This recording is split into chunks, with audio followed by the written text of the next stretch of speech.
നരേന്ദ്രമോദി സർക്കാർ ശനിയാഴ്ച മൂന്നാം തവണയും അധികാരമേറ്റ് സത്യപ്രതിജ്ഞ ചെയ്യാൻ ഒരുങ്ങുകയാണ്. ഇതിന്റെ ഭാഗമായി പ്രധാനമന്ത്രിയുടെ സത്യപ്രതിജ്ഞാ ചടങ്ങിലേക്ക് ഇത്തവണ ലോകരാജ്യങ്ങളടക്കം ക്ഷണിച്ചതായുള്ള വിവരങ്ങൾ പുറത്തുവരികയാണ്. ചരിത്രത്തിലേക്ക് നടന്നു നീങ്ങുന്ന നരേന്ദ്രമോദി സർക്കാരിന്റെ മൂന്നാം ഊഴത്തിന് ജൂൺ 8-നായിരിക്കും തിരിതെളിയുക. നിലവിൽ ബംഗ്ലാദേശ്, ശ്രീലങ്ക, ഭൂട്ടാൻ, നേപ്പാൾ, മൗറീഷ്യസ് തുടങ്ങിയ രാജ്യങ്ങളിലെ നേതാക്കളെയാണ് പ്രധാനമന്ത്രി സത്യപ്രതിജ്ഞാ ചടങ്ങിലേക്ക് ഇപ്പോൾ ക്ഷണിച്ചിരിക്കുന്നത്. ക്ഷണം ലഭിച്ചതായി തന്നെ ശ്രീലങ്കൻ പ്രസിഡന്റ് റനിൽ വിക്രമസിംഘെയും അറിയിച്ചിരിക്കുന്നു. ബംഗ്ലാദേശ് പ്രധാനമന്ത്രി ഷെയ്ഖ് ഹസീനയെ നരേന്ദ്രമോദി ഫോണിൽ വിളിച്ചതായിട്ടാണ് നയതന്ത്ര വൃത്തങ്ങൾ അറിയിക്കുന്നത്. വരുന്ന ജൂൺ 8-നാകും സത്യപ്രതിജ്ഞാ ചടങ്ങുകൾ. 293 സീറ്റുകളുടെ ഭൂരിപക്ഷത്തോടെയാണ് മൂന്നാം NDA സർക്കാർ അധികാരത്തിൽ ഏറുന്നത്. ഇന്ത്യയുടെ പ്രഥമ പ്രധാനമന്ത്രി ജവഹർലാൽ നെഹ്റുവിന് പിന്നാലെ മൂന്നാം വട്ടവും പ്രധാനമന്ത്രി പദത്തിലേറുന്ന നേതാവാണ് നരേന്ദ്രമോദി.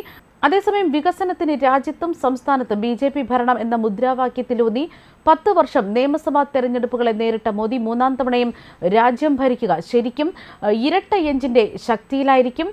NDAയിൽ 16 സീറ്റുള്ള ചന്ദ്രബാബു നായിഡുവിന്റെ TDP 12 സീറ്റുള്ള നിതീഷ് കുമാറിന്റെ JDU എന്നിവയാകും മുന്നണിയിലെ ഇരട്ട എഞ്ചിൻ.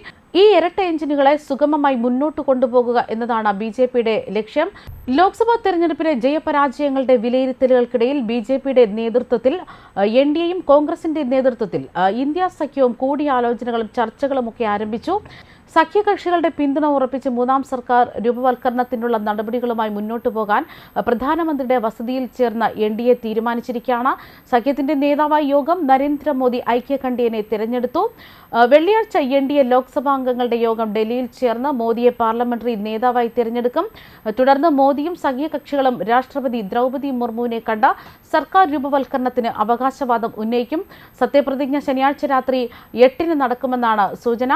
രാഷ്ട്രപതി ഭവനിൽ ഒരുക്കങ്ങളൊക്കെ ആരംഭിച്ചു. 272 എന്ന കേവല ഭൂരിപക്ഷം ഒരു പാർട്ടിയും നേടാത്ത സാഹചര്യത്തിൽ ഏറ്റവും വലിയ ഒറ്റകക്ഷി എന്ന നിലയിൽ മന്ത്രിസഭാ രൂപവൽക്കരണത്തിന് 240 സീറ്റുള്ള BJP ആയിരിക്കും രാഷ്ട്രപതി ആദ്യം ക്ഷണിക്കുക.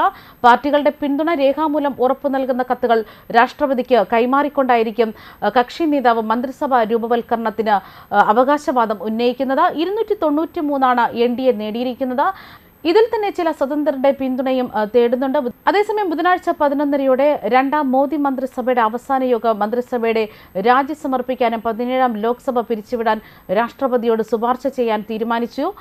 പ്രധാനമന്ത്രി 1:50-ന് രാഷ്ട്രപതി ഭവനിലെത്തി രാഷ്ട്രപതി ദ്രൗപദി മുർമുവിനെ കണ്ട് കത്ത് കൈമാറിയിരുന്നു. രാജി സ്വീകരിച്ച രാഷ്ട്രപതി ലോക്സഭ പിരിച്ചുവിടാൻ ഉത്തരവ് നൽകുകയായിരുന്നു. പുതിയ മന്ത്രിസഭ അധികാരമേൽക്കും വരെ തുടരാൻ മോദിയോട് അഭ്യർത്ഥിക്കുകയും ചെയ്തിരിക്കുകയാണ്.